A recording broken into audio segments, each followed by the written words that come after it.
Characters na minahal namin, Kakaiba yung ano dito.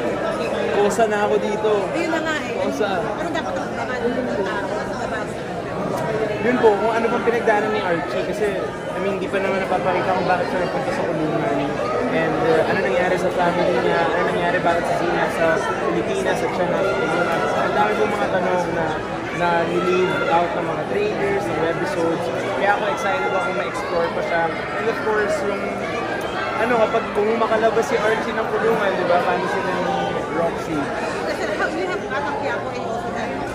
Yes po. Anong feeling na sa mga dalawa-dalawang sa ngayon? I'm very grateful, super grateful. It's like a dream come true, honestly. To do 2 shows at once and pareho pang shows that a lot of people love and value.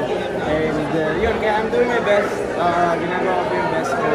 Marami nagtatanong sa akin, kahit si Kuya Coco, tinanong ako, kaya pa? Kaya pa? Oo naman po, kaya pa. Of course, kaya pa. Marami ka ba nagkaroon ng second thought na tanggapin tong phone kasi nagkaroon ng issue sa inyo ni Andrea?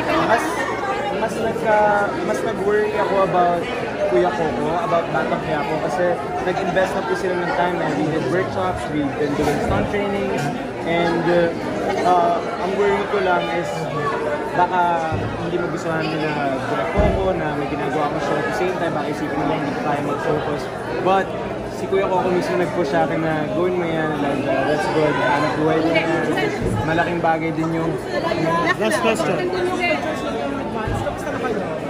Next question. Okay na po. Masaya naman. Masaya naman kayo ngayon. Of course. Take it easy.